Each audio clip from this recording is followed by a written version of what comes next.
জাহান্নাম থেকে বাঁচতে হবে, এটা সবচেয়ে বড় চ্যালেঞ্জ।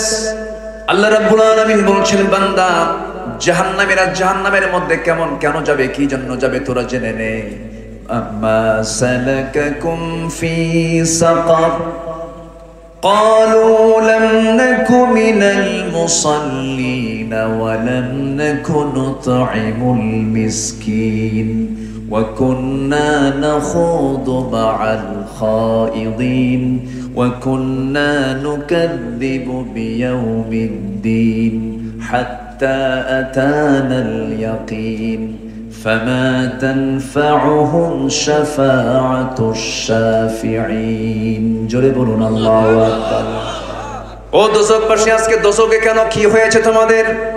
দোজখবাসী বলবে, আমরা 4টা কাজ করে আসি নাই, ফজর শুনেছি, নামাজে যাই নাই, নামাজটাকে ছেড়ে দিয়েছি, বান্দার হক নষ্ট করেছি, সমালোচনাকারীদের সঙ্গে সমালোচনা করেছি, বিচার দিবসকে অস্বীকার করেছি, এই জন্য আজকে আমরা জাহান্নামে।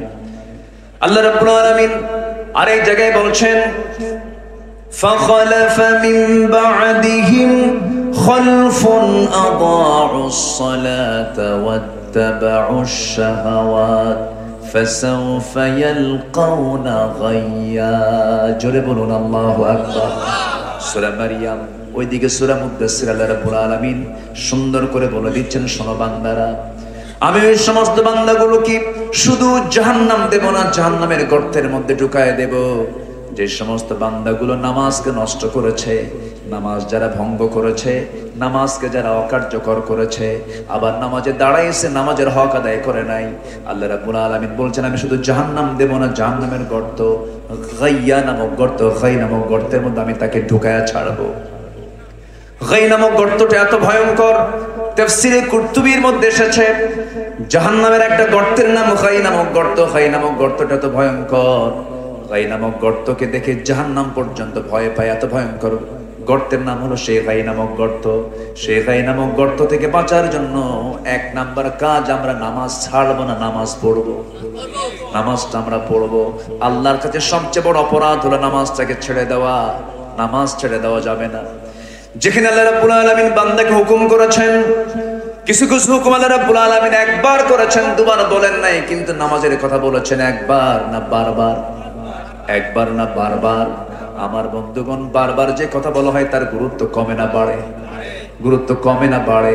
বেড়ে যায়। নামাজকে আমরা কন্টিনিউ করব, নিজে নামাজ পড়বো, পরিবারকে নামাজের জন্য তাকিদ দেব, পরিবারকে জাহান্নাম থেকে বাঁচানোর জন্য পরিবারের জন্য মূল দায়িত্বশীল তিনি চেষ্টা করবেন, সেই ব্যক্তিরও চেষ্টা করতে হবে। নামাজের ক্ষেত্রে আমরা যত্নবান হব। আমার বন্ধুগণ, আল্লাহ রাব্বুল আলামিন বলছেন উলুল আলবাব কারা, 2টা বলেছি, এবার নাম্বার 3 হলো ওয়াল্লাযীনা ইয়াসিলুনা মা আমারাল্লাহু বিহি আইয়ুসাল। জোরে বলি আল্লাহু আকবার। নাম্বার 3 হলো যে সমস্ত বান্দাগুলো আল্লাহর সঙ্গে সম্পর্ক রাখার চেষ্টা করে, আল্লাহর সঙ্গে যারা তাআল্লুক রাখে, সম্পর্ক রাখার জন্য চেষ্টা চালায়। এই পৃথিবীর যত সম্পর্ক, যত রিলেশন, সমস্ত রিলেশন গুলো অস্থায়ী রিলেশন। এখন মরে যাব, বউটা পর হয়ে যাবে, এখন মরে যাব, সন্তানটা পর হয়ে যাবে, এখনই মরে যাব, গ্রুপ অফ ইন্ডাস্ট্রিজ সবর্ণের হাতে হস্তান্তর হয়ে যাবে, এখনই মরে যাব, আমার পাওয়ার চলে যাবে, এখন মরে যাব, আমার সমস্ত হ্যালো বন্ধ হয়ে যাবে, আমার মৃত্যুর মধ্য দিয়া সকল সম্পর্ক কাট হয়ে যাবে। কিন্তু সম্পর্ক যার সঙ্গে কখনো কাট হবে না, তিনি আমার কে? আল্লাহ। আল্লাহ ছাড়া কোনো গতি নাই, আল্লাহ ছাড়া কোনো আমাদের উপায় নাই। আল্লাহর কাছে ফিরে যেতে হবে। আল্লাহ রাব্বুল আলামিন বান্দাকে প্রশ্ন করে বলছেন, এক জায়গায় বলছেন, ইয়া মা'শারাল জিন্নি ওয়াল ইনসি ইন ইসতাতা'তুম আন তানফুযু মিন আকতারিস সামাওয়াতি ওয়াল আরদ ফানফুযু লা তানফুযুনা ইল্লা বিসুলতান। আল্লাহ রাব্বুল আলামিন বলছেন, ও জিনেরা, ও ইনসানেরা, এই দুনিয়া থেকে তোমরা বের হওয়ার হাজারো চেষ্টা করবে, পারবে না। আমার কাছেই তোমাকে ফিরে আসতে হবে। আমি তোমাকে মৃত্যু দেব, আবার তোমাকে জিন্দা করব। জীবন দিয়েছেন তিনি কে? আসতে বলবেন না তিনি কে? কাইফা শব্দ দিয়ে প্রশ্ন করছেন বান্দাকে। একটু মনোযোগ দিয়ে শোনেন, আয়াত একটু বেশি বেশি বললে পরে বরকত বেশি নাজিল হয়। কাইফা তাকফুরুনা বিল্লাহি ওয়া কুনতুম আমওয়াতান ফাআহইয়াকুম সুম্মা ইউমীতুকুম সুম্মা ইউহয়ীকুম সুম্মা ইলাইহি তুরজাউন। কেমন স্বীকার করো আমাকে বান্দা, তুমি নিষ্প্রাণ ছিলে, আমি তোমাকে প্রাণ দিলাম, আবার তোমাকে আমি মুর্দা করবো, আবার তোমাকে জিন্দা করবো, আমার কাছে তোমাকে ফিরে আসতে হবে, পালানোর কোনো সুযোগ তোমাকে দেওয়া হবে না। বিচার করব আমি, তোমাকে রায় দেব আমি হলাম আহকামুল হাকিমিন। বিচার করব, তোমাকে রায় দিয়ে দেব, যে কোনো একটা জায়গায় তোমার জন্য বরাদ্দ হয়ে যাবে, জান্নাত পাবে অথবা জাহান্নাম পাবে। সেই জাহান্নাম থেকে বেঁচে বান্দা যদি জান্নাত পায়, এটাই হলো তার বড় সফলতা, এটাই তার কৃতকার্যতা। এই জন্য আমার বন্ধুগণ, জান্নাতের দিকে আমরা হেঁটে হেঁটে যাব না, দৌড়ে দৌড়ে যাব। আসতে কয়, হেঁটে হেঁটে না দৌড়ে দৌড়ে, অলসতা রাখা যাবে না। আল্লাহ রাব্বুল আলামিন বলেন, وسارعوا إلى مغفرة من ربكم وجنة عرضها السماوات والأرض أعدت للمتقين। জোরে বলুন আল্লাহু আকবার। মাগফিরাতের দিকে তোমরা দৌড়াও, আল্লাহর দিকে তোমরা দৌড়াও, জান্নাতের দিকে তোমরা দৌড়াও, অলসতা পরিহার করো, আল্লাহকে চেনার জন্য চেষ্টা করো, কারণ আল্লাহই তোমার সব। আল্লাহ আমার রব, এই রবি আমার সব। বলে, আল্লাহ আমার রব, এই রবি আমার সব। দমে দমে তনু মনে তারি অনুভব। আল্লাহ আমার রব, এই রবি আমার সব। তোমার মদদ পেলে আমি আর না কিছু চাই, তোমার প্রেমের অনল আমি কি দিয়ে নে ভাই। যার হয়েছ তুমি তার নেই যে পরাভব, নেই যে পরাভব। আল্লাহ আমার রব, এই রবি আমার সব। আল কোরআনের পথ, এই পথই আসল পথ, অন্য পথে অন্য মতে নেই যে রহমত। আল্লাহ আমার রব, এই রবি আমার সব। আল্লাহ কবুল করুন, জোরে বলি আমিন। শেষ করে দেই, চালাবো। শুধু আপনি কিন্তু কথাগুলো শুনছেন না, এই কথাগুলো শোনানোর জন্য আগামীতেও যেন মানুষ শুনতে পারে, তার জন্য প্রযুক্তিও আছে না নাই? আচ্ছা, এই যে প্রযুক্তিগুলো আমার দিকে দেখেন না, একদম কিরামুন কাতিবিনের মতো ছায়া আছে, দেখতেছে, আমাকে লক্ষ্য করছে আমি কি বলি। এই কথাগুলো কোটি কোটি মানুষের কাছে আবার পৌঁছেও যাবে। এই জন্য শুধু আমি আপনাকে লক্ষ্য করে কথাগুলো বলছি না, যারা মুসলিম উম্মাহ, বিশেষ করে বাংলা ভাষাভাষী যারা, তাদের কাছে যেন কথাগুলো চলে যায়, এই উদ্দেশ্যে আমি কথা বলি। কারণ এই জায়গায় বসে এই জায়গার হক যদি আদায় না করা হয়, জবাব দিতে হবে কার আদালতে? আসতে বলবে না, কার আদালতে? লোক সংখ্যা কম আর বেশি এটা আমরা দেখি না। ইন্নী দাউতু কওমি লাইলা ওয়া নাহারা। নূহ আলাইহিস সালাতু ওয়াস সালাম তিনি দাওয়াত দিয়েছেন শুধু দিনে না, দিনে রাতে? দিনে রাতে দাওয়াত দিয়েছেন। ফলাফল কি? 900 বছর দাওয়াত দিয়া বউ কথা শোনে নাই, সন্তান কথা শোনে নাই। ইসলাম কবুল করছে মাত্র 80 থেকে 90 জন। এতে কি নবীর দাওয়াত কি ব্যর্থ? নবীর দাওয়াত কি ব্যর্থ? আমাদের যে কথা, আমাদের যে দায়িত্ব, এই দায়িত্ব পালন করতে বলেছেন তিনি কে? আল্লাহ তাআলা। সম্মানিত ভাই, তাহলে নাম্বার 3 হচ্ছে আমরা সম্পর্ক গড়ব কার সাথে? আল্লাহর সাথে। আচ্ছা, সম্পর্ক গড়ব আমরা অস্থায়ী না স্থায়ী? পৃথিবীতে যে সম্পর্ক গড়ার জন্য আমরা চেষ্টা চালাচ্ছি, একটা ছাগল কেনা লাগে 15 লক্ষ টাকা দিয়ে, তাই না? হ্যাঁ, একটা গরু কিনতে হয় 70 লাখ টাকা দিয়া। মোট কত হলো? 70 আর 15 কত হয়? 85 লক্ষ টাকা। যে কিনছে তার বয়স মাত্র 14 থেকে 15 বছর, তাই না? তো এটা কে কিনলো? যখন খুঁজে যখন বের করছে যে এটা এই ছেলেটার বাপকে, বাপকে এটা আমার ছেলে। এই কথা কি বুঝতেছেন? এই আমার কি ছেলে।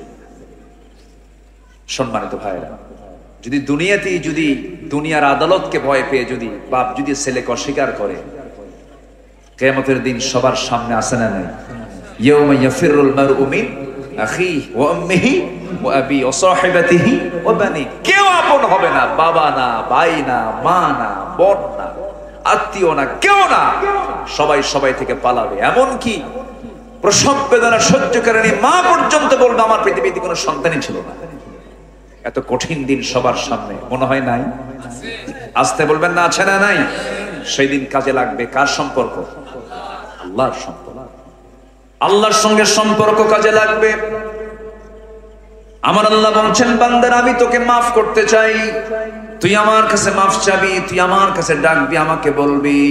পৃথিবীর মানুষকে একবারের জায়গায় দুবার ডাকলে পরে মানুষ বিরক্ত হয়ে যায়, খেপে যায়, রেগে যায়। বারবার নাম ধরে ডাকবেন, স্যার স্যার স্যার, খেপে যাবে। হুজুর হুজুর বারবার বলবেন, খেপে যাবে। মা মা বলে বারবার ডাকবেন, মা পর্যন্ত খেপে যাবে। কিন্তু আল্লাহ বলছেন, বান্দারে তুই আমাকে যতবার ডাকবি, আমাকে যতবার ডাকবি, আমার দিকে 1 হাত আগাবি, আমি তোর দিকে 10 হাত আগাবো। তুই আমার দিকে হেঁটে হেঁটে আসবি, আমি তোর দিকে আমি দৌড়ায় দৌড়ায় যাব। যখন কোন বান্দা ওযু বানায়, আল্লাহ বান্দাকে মাফ করার জন্য তিনি বলেছেন, বান্দারে হাত ধৌত করবি, হাতের সগীরা গুনাহগুলো মাফ হয়ে যাবে। মুখমণ্ডল ধৌত করবি, মুখের সগীরা গুনাহগুলো মাফ হয়ে যাবে। মাথা মাসে করবি, মাথার সগীরা গুনাহগুলো মাফ হয়ে যাবে। 2 পা ধৌত করবি, 2 পায়ের সগীরা গুনাহগুলো মাফ হয়ে যাবে।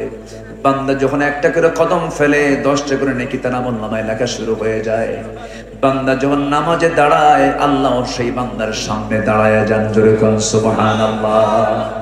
বান্দা যখন প্রথম আয়াতটা বলে আলহামদুলিল্লাহি রাব্বিল আলামিন, আল্লাহ বলেন হামিদানি আবদি আর রহমানির রহিম। আল্লাহ বলেন আসনা আলাইহি আবদি মালিক ইয়াউমিদ্দিন। আল্লাহ বলেন মাজ্জাদানি আবদি ইয়াকা না'বুদু ওয়া ইয়াকা নাস্তাঈন। আল্লাহ বলেন হাদা বাইনি ওয়া বাইনা আবদি। বান্দা তুই আমার কাছে কি চাস, প্রাণ খুলে চা রে বান্দা। ওয়ালাদ দাল্লিন পর্যন্ত যখন বান্দা বলে ফেলে, আল্লাহ বলেন বান্দারে নামাজের মধ্যে এতক্ষণ ধরে যা যা চাইলি সমস্ত চাও আমি আল্লাহ রাব্বুল আলামিন কবুল করে নিলাম। বান্দা রুকুতে যায়, আল্লাহ স্থির হয়ে যান। রুকু থেকে দাঁড়ায় রব্বানা লাকাল হামদ হামদান কাসীরান তাইয়িবান মুবারাকান ফীহ বলে যখন শেষ করে যখন সিজদার দিকে চলে যায়, আল্লাহ সমস্ত ফেরেশতাকে ডাক দেবেন, ফেরেশতারা দেখ এই বান্দাগুলো আমাকে কেমন করে সিজদা দেয়। এই বান্দাগুলো আমাকে খুশি করার জন্য সিজদা যে দিল, ফেরেশতারা সাক্ষী থাকো। এই সমস্ত বান্দার তামাম জিন্দেগীর সমস্ত গুনাহগুলো maaf করে দিয়া আমি আল্লাহ নিজে তাদের জন্য জান্নাতের বাজেট পাস করে দিলাম। আল্লাহ আমাকে জান্নাত দিতে চান, কিন্তু আমি তো জান্নাত নিতে চাই না। আল্লাহ আমাকে maaf করতে চান, কিন্তু আমি তো আল্লাহর কাছ থেকে maaf নিতে চাই না। আল্লাহর কাছে যখন আমরা বেহায়ার মতো চাবো, আমরা আল্লাহর কাছে চাবো লজ্জা নিয়ে না, লজ্জা না নিয়া। বলেন লজ্জা নিয়ে না। আল্লাহর কাছে চাইতে যদি আপনি লজ্জা করেন তাহলে তো সমস্যা। আল্লাহর কাছে চাইতে হবে হায়া নিয়া না বেহায়া হয়ে। বেহায়া হয়ে আল্লাহর কাছে চাইতে হবে। আল্লাহর কাছে বলতে হবে আল্লাহ কিচ্ছু বুঝি না, আল্লাহ মাফ করো। তুমি যদি বিচার করো আমি পাশ করতে পারবো না। বেহায়ার মতো বারবার চাইতে হবে। হায়া নিয়া পৃথিবীর মানুষের কাছে চাইতে হয়, কিন্তু আল্লাহর কাছে চাইতে হয় হায়া নিয়া না বেহায়া নিয়া। বেহায়া আমার আল্লাহর কাছে একবার বলবো না, বারবার বলবো, বারবার। আমার বন্ধুগণ, আল্লাহর সঙ্গে সম্পর্ক যারা করবে তারা বিবেকবান। এরপরে নাম্বার 4 হলো ওয়ায়াখশাউনা রাব্বাহুম ওয়ায়াখাফুনা সুআল হিসাব। জোরে বলি আল্লাহু আকবার। ওই সমস্ত বান্দাগুলোকে আল্লাহ রাব্বুল আলামিন উলুল আলবাব বলেছেন, বিবেকবান বলেছেন, আকলওয়ালা বলেছেন, বিবেকবান বলেছেন, যারা পৃথিবীর কাউকে না ভয় করে একমাত্র ভয় করবে কাকে? আসতে বলবেন না কাকে? প্রশাসনের ভয় আছে না নাই? কোন গ্রামে পুলিশ ঢুকলে পরে জনগণ কি করে? একটু ভয় পায় না? কি পুলিশ ঢুকছে, কারে যে ধরে আল্লাহ জানে। এটাও কিন্তু ভয়। কিন্তু আমার আল্লাহর ভয়টা কি? আমার আল্লাহর ভয়টা হলো বান্দা আল্লাহর ভয়ে জাহান্নামের ভয়ে জান্নাতের আশায় সমস্ত হারাম কাজগুলোকে বাদ দেবে। এটা হচ্ছে আল্লাহর ভয়। আল্লাহ রাব্বুল আলামিন বলেছেন এই ভয়টা তোমার মধ্যে যদি জাগ্রত হয়ে যায় তোমাকে আমি জানিয়ে দিচ্ছি। আল্লাহ রাব্বুল আলামিন বলেন ওয়া আম্মা মান খাফা মাকাম রাব্বিহি ওয়া নাহান নাফসা আনিল হাওয়া ফাইন্নাল জান্নাতা হিয়াল মাওয়া। যারা দিনের মাকামে আল্লাহর ভয়টা জাগ্রত হয়ে যাবে তার ঠিকানা হলো জান্নাতে মাওয়া। জান্নাতে মাওয়া তার ঠিকানা হবে। এই ওয়াদাটা কে করেছেন? আসতে বলবেন না কে করেছেন? অতএব এই দিলে আল্লাহর ভয় ছাড়া অন্য কোনো ভয় আনা কি জায়েজ? বলেন জায়েজ? যদি কেউ জেলের ভয় দেখায় ভয় করা যাবে? যদি কেউ মৃত্যুর ভয় দেখায় ভয় করা যাবে? কোন ভয় এই দিলে স্থান পাবে না ইমানদারের। ইমানদারের দিলে একমাত্র কেবলমাত্র শুধুমাত্র ভয় পাবে কার ভয়? আল্লাহর ভয়। আল্লাহর পয়গম্বরদের দিলের মধ্যে পৃথিবীর কোনো ভয় ঢোকাতে পারেনি। সাইয়েদনা ইউসুফ আলাইহিস সালামকে জেলের ভয় দেখানো হয়েছে, তিনি কি জেলের ভয় পেয়েছেন? জেলখানায় ঢুকেছেন কেঁদে কেঁদে না হেসে হেসে? বলেন বলেন, ভীতু মানুষ কি হাসতে পারে? সাহসী মানুষ কোনো ভয় পান নাই, তিনি হাসতে হাসতে জেলখানায় ঢুকতেছেন। বলা হলো ইউসুফ জেলখানায় ঢুকে আবার হাসে। তিনি বলছেন আমার কাছে জেলখানায় প্রিয়। কেন? জেলখানায় অন্তত জুলাইখার ডিস্টার্ব নাই। জুলাইখা খুব ডিস্টার্ব করছে আমার, কিন্তু এখন জেলখানায় ঢুকলে পরে আমার আর কোনো ডিস্টার্ব নেই, আমার কাছে জেলখানায় প্রিয়। তাহলে নবীদের প্রিয় জায়গা কোথায়? আসতে কয় আরো জোরে কন, জেলখানা। নবীদের প্রিয় জায়গা হলো জেলখানা। চুরি করে না তো, এটা হলো ভালো কাজ করতে গিয়েও জেল খাটতে হয়। ভালো মানুষ কি জেলখানায় নাই? আসতে বলে, ভালো মানুষ কি জেলখানায় নাই? যখন দেখবেন কোন জেলখানায়, কোন রাষ্ট্রের অধীনে কোন জেলখানায় যদি ভালো মানুষের পরিমাণ যদি বেশি থাকে, বুঝতে হবে সেই রাজত্ব হলো জালিমের রাজত্ব।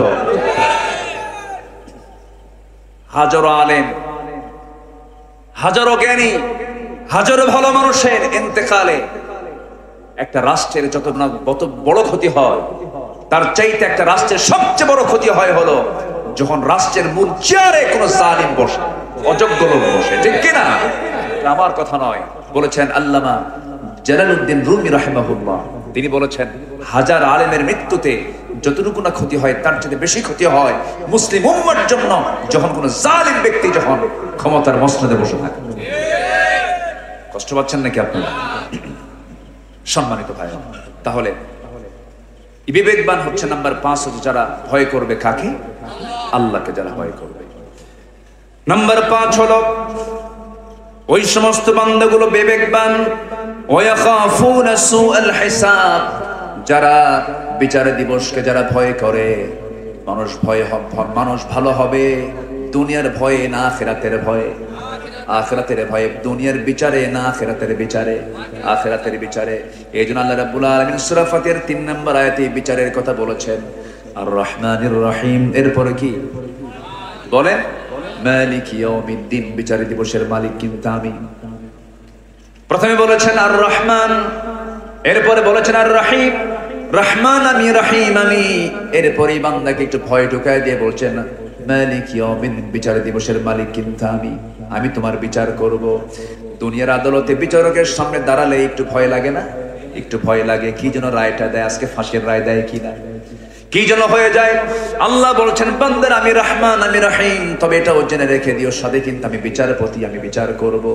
এই আয়াতটা যদি কোনো বান্দা গভীরভাবে যদি নামাজের মধ্যে পড়ে, তার চোখের পানি বন্ধ হবে না, তার চোখের পানি কেউ আটকাতে পারবে না। সাইয়েদনা ওমর ফারুকের মতো মানুষ জান্নাতের সংবাদ দুনিয়াতে বসে বসেই পেয়েছেন। যতদিন তিনি নামাজে দাঁড়িয়েছেন, যতবার তিনি নামাজে দাঁড়িয়েছেন, জামাতে নামাজ পড়তেন, ইয়া সূরা ফাতিহা যখন পড়তেন হাউমাউ করে কাঁদতেন। অনেক দূরের মুসল্লি তার কান্না শুনতে পেত, নামাজের মধ্যে কান্নায় ভেঙে পড়তেন। মালিক ইয়াউমিদ্দিন, এই আয়াতটা কত বড় ওয়েটফুল, এই আয়াতটা কত বড় ভয়ঙ্কর আয়াত। আমি কিন্তু বিচার দিবসের মালিক, বিচার আমি কিন্তু করব। বান্দা সাবধান হয়ে যাও। এই জন্য বিচার দিবসের ভয় প্রত্যেকটা বান্দার মধ্যে থাকা দরকার, আছে না নাই? আল্লাহ বিচার করবেন, কেমন বিচার? ওই আয়াতটা চরম ভয়ঙ্কর আয়াত। গোটা কোরআনের ভিতরে যত ভয়ঙ্কর আয়াত আছে, এর মধ্যে সবচেয়ে বড় ভয়ঙ্কর আয়াত হলো ফামান ইয়া'মাল মিসকালা যাররাতিন খায়রান ইয়ারাহু ওয়া মান ইয়া'মাল মিসকালা যাররাতিন শাররান ইয়ারাহু। যাররা হলো এমন একটা পরিমাণকে বোঝায় যা খালি চোখে দেখা যায় না। খালি চোখে যা দেখা যায় না সেটাই হলো যাররা। যে বান্দা দুনিয়ার জিন্দেগিতে যাররা পরিমাণ ভালো কাজ করেছে তা সেদিন সে দেখতে পাবে, আবার যাররা পরিমাণ খারাপ কাজ করেছে তাও সেদিন সে দেখতে পাবে। আমার বন্ধুগণ, দিনের আলোতে কি করেছি, রাতের আধারে কি করেছি, রাস্তায় চলতে নিয়ে কোন মহিলার দিকে তাকিয়েছিলাম, দুনিয়ার জিন্দেগিতে এই প্রযুক্তির এই যুগে এসে মেসেঞ্জারে কার ইনবক্স আমি চ্যাট করেছি, কোন হোয়াটসঅ্যাপে আমি নক দিয়েছি, কোন মহিলার সঙ্গে কথা বলেছেন, কার সঙ্গে সময়গুলো পাস করেছেন, কোন পার্কে গিয়ে বসেছো যুবক? কার সঙ্গে নোংরামি গুলো করেছো রাতের আধারে দিনের আলোতে? পৃথিবীর কেউ না দেখতে পারলেও কার নজর থেকে কেউ ফাঁকি দিতে পারবে না? কার নজর থেকে বলেন? আল্লাহর নজর থেকে। আল্লাহ বলছেন বান্দারে শুধু আমি দিনে রাতেই দেখি না, বরঞ্চ তোমার অন্তরে তুমি কি দানা বেঁধেছো, তোমার অন্তরের খবর তো আমি আল্লাহ জানি। মা তুখফিস সুদূর, তোমার অন্তরে তুমি যা গোপন করেছো সব আমি আল্লাহ জেনে যাই। এজন্য দিনের আলো হোক রাতের আধারে হোক, আমি যখন চলতে যাব রাজ সাক্ষী বানাবো কাকে? আসতে বলবেন না কাকে? আল্লাহকে। আল্লাহ রাব্বুল আলামিন বলছেন বিচার দিবসকে তুমি ভয় করো। নাম্বার 6 হলো ওই সমস্ত বান্দাগুলো উলুল আলবাব, ওয়াল্লাযীনা সাবারু বিতিগা ওয়াজহি রাব্বিহিম ওয়া আকামুস সালাতা ওয়া আনফাকু মিম্মা রাযাকনাহুম সিররান ওয়া আলানিয়াহ। নাম্বার 7 হলো ওই সমস্ত বান্দাগুলো যারা ধৈর্যের পরিচয় দেবে। কার সন্তুষ্টির জন্য? আল্লাহর সন্তুষ্টির জন্য। ধৈর্যটা কি? ধৈর্যের ব্যাখ্যা যদি দিতে যাই 2 থেকে 3 ঘন্টা লেগে যাবে। সবরু আলাত তাআহ, সবরু আনিল মাসিয়াহ, as-sabru আলাল ইকদার। এর মধ্যে গুরুত্বপূর্ণ হলো আনিল মাসিয়াহ, সমস্ত খারাপ কাজ থেকে হারাম কাজ থেকে নিজেকে বিরত রাখা। এটা একটা ধৈর্যের পরিচয়। একটা নারী রাস্তায় হেঁটে যায় আমি তাকাই না, এটা ধৈর্য। একটা সুন্দরী নারী আপনাকে প্রস্তাব দিচ্ছে, আপনি এটা প্রস্তাবকে প্রত্যাখ্যান করেন, এটা ধৈর্য। আল্লাহ তাআলা বলছেন ওই সমস্ত যুবককে, ওই সমস্ত বান্দাকে আমি আমার আরশ আজিমের ছায়া জায়গা দেব যে যুবককে একটা সুন্দরী সম্ভ্রান্ত পরিবারের নারী তাকে প্রেমের প্রস্তাব দিয়েছে, সে বলল ইন্নী আখাফুল্লাহ, আমি আল্লাহকে ভয় করি। আল্লাহ বলছেন আমি তোকে আমার আরশ আজিমের ছায়ায় জায়গা দিয়ে দেব। যুবক তোমাকে অনেক অফার করবে, তোমার সামনে অনেক ফিতনা চলে আসবে, তুমি তাকাবে না, সেই সমস্ত হারাম কাজের দিকে যাবে না, হারাম রিলেশন করবে না। আবার দেখবেন কিছু কিছু বিবাহিত যুবক আছে সুন্দরী বউটা নিয়ে ঈদের দিন গোটা শহর ঘোরে। আছে না? মনে হয় ঝিনাইদা টিনাদের নাই, আছে নাকি? ঈদের দিন নতুন বউ সুন্দরী বউটাকে নিয়ে উপরতলায় রাখে আর স্বামী থাকে নিচতলা। উপরতলা নিচতলা মানে হচ্ছে ওই যে এখন কিছু কিছু হুন্ডা বেরোইছে না, যে R1 না কি 1 কি বলে, R1 5 আছে না কি 6 আছে, তো দেখবেন এটার নিচতলা হচ্ছে সামনে ড্রাইভার, ওর নিচতলায় থাকে, আর বউটাকে উঠায় দেয় কোন তলায়? উপরতলায়। মানে উপরতলায় দিয়ে রাখে আর বলে যে গোটা দুনিয়াবাসী আমার বউটা দেখো। আছে কিনা বলেন? গোটা দুনিয়াবাসীকে দেখায়। আবার বিকেল বেলা এসে তার ভেরিফাইড পেজে এসে ফেসবুকে বউটার লিপস্টিকওয়ালা ঠোঁট আর কপাল আঁকানো কি বলে নকতা, কপাল আঁকানো কি বলে এটা, টিপ দিয়া চুলটা ছেড়ে দিয়া অর্ধলগ্ন দেহ ছবি একখান তুলে ফেসবুকে দিয়া লেখে প্রিয় বন্ধুগণ আসুন আমার বউটাকে এখন জামাতের সাথে দেখি। যেরকম নাউজুবিল্লাহ। তো এই সমস্ত নোংরামিগুলো করা যাবে না, এগুলো অপকর্মগুলো বাদ দিতে হবে। এদেরকে লক্ষ্য করে বলছি, প্রযুক্তির কল্যাণে মিডিয়া সামনে নিয়ে বলতে চাই, তুমি যুবক, তুমি এগিয়ে আসো, তোমার জন্য জান্নাত অপেক্ষা করছে। তুমি শুধু চরিত্রটা ঠিক রাখো, হাসরের ময়দানে যত আমলনামা আল্লাহ তাআলা দেখবেন, সবচেয়ে বেশি আমলনামা যেটা বেশি ওজন হবে সেটা হচ্ছে হুসনুল খলক, উন্নত উত্তম চরিত্র। উন্নত উত্তম চরিত্র যে যুবক সমাজের মধ্যে জাগ্রত হবে, সেই জাতিকে কখনো পরাজিত করা যাবে না। কিন্তু বলিউড হলিউড দিয়ে ইউরোপ আমেরিকার মূল ষড়যন্ত্র, এই পার্শ্ববর্তী দেশের এই বলিউড এবং আমেরিকার হলিউড সহ গোটা পশ্চিমা ইউরোপ, এদের মূল ষড়যন্ত্র হলো মুসলিম যুব সমাজকে ধ্বংস করার জন্য। ওদের সংস্কৃতি আমাদের পিঠের উপরে জাগিয়ে দেওয়া হয়েছে, আমাদের ঘরে ঘরে মা বোনদের চরিত্র ধ্বংস করার জন্য বিজাতীয় সংস্কৃতিগুলো আমার দেশের কি বলে ঘরে ঘরে টেলিভিশনে বিভিন্ন ডিশের লাইন দিয়ে বিভিন্ন চ্যানেল দিয়ে এগুলো কপেন করে আজকে মুসলিম পরিবারের মেয়ে কপালে টিপ লাগায়, আজকে মুসলিম পরিবারের মেয়ে সারা বছর বোরকা পরে, ঈদের দিন বোরকা ছাড়ে। আমি কি ভুল বলছি? ঈদের দিন মনে হয় ফেরেশতা কোনো গুনাহ লিখবে না, ঈদ উপলক্ষে নাকি? আমি কি ভুল বললাম না? আচ্ছা, তারপরে বিয়ের দিন বোরকা পরে না। আচ্ছা, বিয়ের দিন আর ঈদের দিন বোরকা পরা দরকার কম না বেশি? বলেন কম না বেশি? বেশি। অথচ সেই দিনগুলোতে বোরকা পরে না। কেন বোরকা পরে না বিয়ের দিন? বিয়ের দিন কিছু গহনা টহনা আছে মেয়েদের, গহনাগুলো গলায় লাগায়, হাতে লাগায়। আর এই গহনাগুলো যদি বোরকা পরে তাহলে দেখবে কেমনে?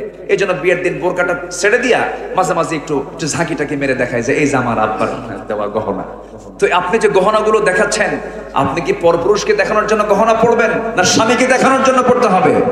স্বামীকে দেখানোর জন্য পড়তে হবে। এই নোংরামিগুলো আমার মা বোন যারা আলোচনাগুলো শুনছেন, এটা ফলো করার চেষ্টা করবেন যেন আপনার কোনো পর্দার ব্যাঘাত যেন না হয়। আপনার চামড়া পরপুরুষকে দেখাবেন না, আল্লাহ জাহান্নামে আপনার চামড়া ঢুকাবেন না, জান্নাতের জন্য বরাদ্দ করে দিন।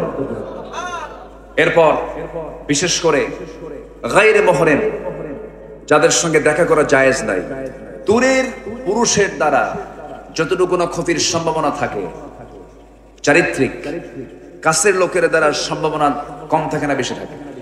বলেন কম থাকে না বেশি থাকে?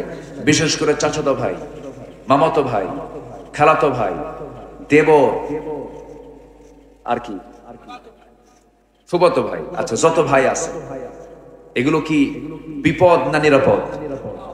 আস্তে আস্তে এই যুবকরা কথা কও, বিপদ না নিরাপদ? দুলাভাইয়ের সঙ্গে দেখা করা যাবে? এই যে দুলাভাই কইছে, একজন দুলাভাই কিছু আছে দেখবেন সারা জীবন নিজের বউকে হুন্ডায় তোলে না, খালি শালিরে উঠায়। এলাকায় আছে কিনা জানি না, কাম সারছে। এই তো নতুন ফতুয়া জারি হলো দেখতেছে, বসে। এই তো এটা একটা আজব ব্যাপার, তাই না? আমরা আগে ছিলাম ওল্ড জাহেলিয়াতের কথা শুনেছিলাম, আমরা এখন নিউ জাহেলিয়াতের দিকে চলে আসছি, ঠিক কি না? এর মূল কারণ হলো আমরা কি সিলেবাস ছেড়েছি বলেন তো? কোরআন নামক সিলেবাসটা আমরা ছেড়ে দিয়েছি। তো দুলাভাই ডাকে, এই শালি হুন্ডাই ওঠ। দুলাভাইয়ের কথা তো ফেলে দেওয়া যায় না। শালি এখন চিন্তা করে, ঠিক আছে দুলাভাই মানুষ, হুন্ডাই চড়ছে, তো হুন্ডাই চড়ে ভাবতেছে গায়ের সঙ্গে গা লাগলে কেমন হয়, একটু দূরেই বসছে, একটু গ্যাপ সৃষ্টি করে বসে, যেন গায়ের সঙ্গে যেন গাটা যেন না ঘষে, না লাগে। সামনে যে দুলাভাই এমন এমন ব্রেক মারছে গ্যাপ পূরণ, তো এই গ্যাপ পূরণ করার কোনো সুযোগ দেওয়া কি যাবে? যাবে না। এই সমস্ত ক্ষেত্রে আমরা একটু সজাগ থাকার চেষ্টা করব, আমরা সচেতন থাকার চেষ্টা করব। আমার পরিবার যেন জাহান্নামে না যায়, আমার সন্তানের দ্বারা যেন সমাজ নষ্ট না হয়, আমার মেয়ে যেন পর্দাহীনতার কোনো পরিবেশে না যায়, পর্দাহীনতা নিয়ে যেন না চলে, এই বিষয়গুলো আমরা খেয়াল করব। পর্দার বিধান এক কথা, পর্দার বিধান পৃথিবীর কোনো মোল্লার দেওয়া বিধান নয়, পর্দার বিধানটা কার দেওয়া বিধান? আল্লাহর দেওয়া বিধান, এটা মাথায় রাখতে হবে। নিজের বউকে আপনার আপনার সম্পদ মনে করে, আপনার আমানত মনে করে সকল প্রকার পরপুরুষ থেকে আপনাকে রক্ষা করতে হবে। আর যে ভাইটা বলেছেন আমাকে শ্বশুরের কাছেও নিরাপদ নয়, এটা মানুষ না, কিছু পশু আছে, এমন পিতাও আছে যে পিতার কাছে তার নিজের মেয়েটাও নিরাপদ না। এমন পশু আছে না নাই? উলাইকা কাল আনআম বাল হুম আদাল। আল্লাহ তাআলা নিজেও বলছেন এরা হলো চতুষ্পদ জন্তু, তার চেয়েও জঘন্য। এরকম কিছু লোক আছে, এর মধ্যে থাকারও কিছু কারণ আছে। কারণ মানুষ পশুত্ব কখন মানুষের মধ্যে আসে?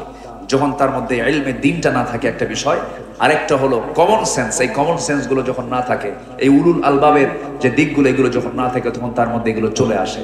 আর আরেকটা কারণ হচ্ছে, একটা মানুষ যদি নেশাখোর হয়, সেই নেশা কি আজকের সমাজে নাই?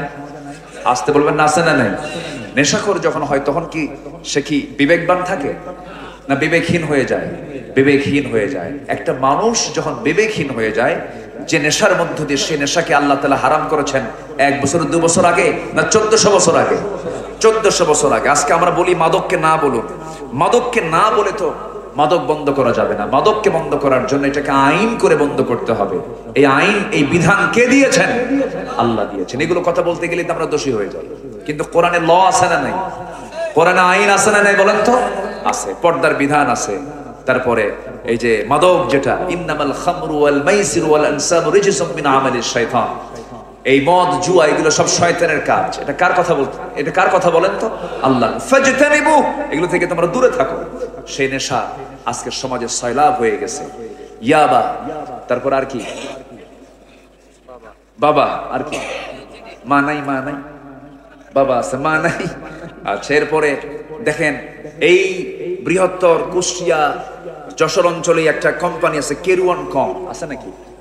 সেখানে কিন্তু মদ তৈরি হয়, তাই না? মদ তৈরি হয়, সে মদ থেকে কিছু লাভও আসে। সেই লাভটা আমার আপনার মানে টাকার মধ্যেও এটা মিশ্রণ হয়ে যায়। তাহলে মদের ফ্যাক্টরি আপনি দিয়ে রেখে যদি বলেন মদ খাবেন না, মানে জাস্ট আপনি একটা সুন্দরী নারীকে রাস্তায় হেঁটেও যেতে বলছেন, আবার বলবেন তুই তাকাবি না কিন্তু ইফটিজিং এর মামলা দেবো, তাহলে কেমন বলে বলেন? তাহলে বিড়াল পড়েছে পানিতে, সেই পানিতে পড়ে বিড়ালটা মরে গেছে, এখন কূপের পানি পরিষ্কার করার জন্য আগে পানি তোলা দরকার না মরা বিড়াল তোলা দরকার? মরা বিড়াল তোলা দরকার। আপনার কিয়ামত পর্যন্ত আপনি পানি উঠান, কাম হবে না তো, কারণ ওখানে পড়ে আছে কি মৃত বিড়াল পড়ে আছে। সমাজে মদ, এরপরে জুয়া, নেশা, এগুলোকে যদি আপনি অ্যাভেলেবল রেখে দিয়ে যদি বলেন এগুলো কইরো না, এগুলো খাওয়া যাবে না, এগুলো থেকে দূরে থাকো, কাম তো হবে না। পর্দার বিধানের পরিবেশ তৈরি করতে হবে, সকল প্রকার জেনার পরিবেশ থেকে দূরে রাখতে হবে, সকল প্রকার হারাম কাজকে মাইনাস করার জন্য চেষ্টা করার দরকার আমাদেরও আছে না? না, ব্যক্তিগত উদ্যোগ অন্তত আমরা নেওয়ার চেষ্টা করবো পারিবারিক ভাবে। আল্লাহ তাআলা সবাইকে এগুলো বোঝার তৌফিক দান করুন, জোরে বলি আল্লাহুম্মা আমিন। আচ্ছা সম্মানিত ভাইয়েরা, নাম্বার 8 হলো নামাজ কায়েম, নাম্বার 9 হলো বসেন, সরি নাম্বার 7 হচ্ছে নামাজ কায়েম করা, ওয়া আকামুস সালাহ। নাম্বার 8 হচ্ছে সিররা ওয়া আলানিয়া, গোপন প্রকাশ্যে কার পথে দান করা? আসতে বলেন, গোপন প্রকাশ্যে কার পথে দান করা? গোপনেও দান করব, প্রকাশ্যেও দান করব। এই দানকে বেশি পছন্দ করেন কে? সিররা ওয়া আলানিয়া। আল্লাহ তাআলা বলছেন যারা এই গোপন এবং প্রকাশ্যে যারা দান করবে, ওয়াল্লাযিনা ইউনফিকুনা ফিস সাররা ওয়াদ দাররা ওয়াল কাযিমিনাল গায়য ওয়াল আফিনা আনিন নাস আল্লাহু ইউহিব্বুল মুহসিনিন। ওখানে আল্লাহ তাআলা বলছেন যারা সচ্ছল অসচ্ছল অবস্থায়, আল্লাহ তাআলা আবার এখানে বলছেন যারা গোপন এবং প্রকাশ্যে যারা দান করবে এরা হচ্ছে উলুল আলবাব, বিবেকবান। বলি আলহামদুলিল্লাহ। নাম্বার 8 হচ্ছে ভালো কাজের দ্বারা যারা মন্দ কাজকে প্রতিহত করে, ভালো কাজকে যারা কি মন্দ কাজকে যারা ভালো কাজের দ্বারা প্রতিহত করে, ইদফা বিল্লাতি হিয়া আহসান, প্রতিহত করো অন্যায়গুলোকে, খারাপগুলোকে আহসান দিয়ে, ভালো দিয়ে।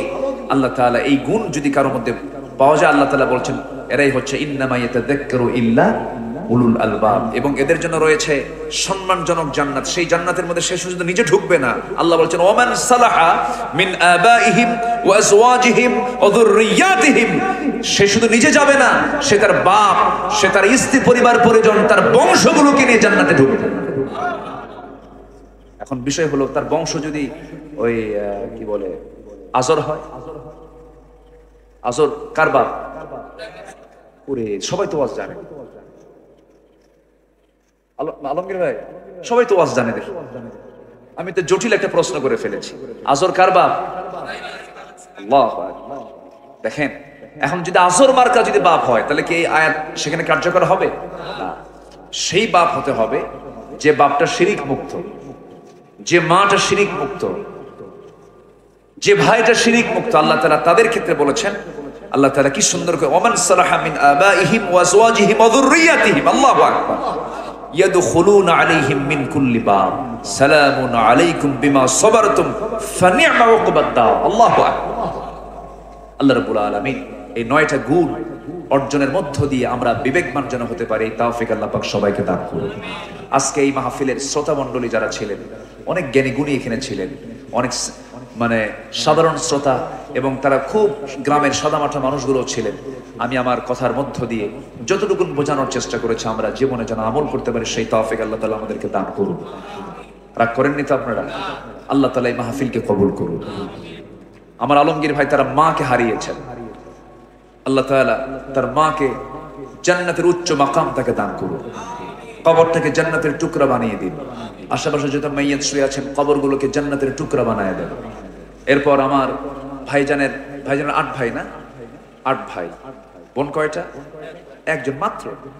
আচ্ছা, তো এই 9 জন না? আলহামদুলিল্লাহ। জি জি আলহামদুলিল্লাহ। আমরা এই পরিবারের জন্য দোয়া করি, তবে আপনাদের জন্য কিন্তু দোয়া বাদ নাই, আপনাদের জন্য দোয়া করা হবে। আবার ভাবেন না হুজুর খালি চেনেন যারা তার জন্য শুধু দোয়া করতেছে, সবার জন্যই দোয়া করবো। আল্লাহ কি শুধু আলমগীর ভাইয়ের না? সবার। আসতে বলে সবার। আল্লাহ সবার জন্য আমরা দোয়া করি। জাকারিয়া তুমি দোয়া করো।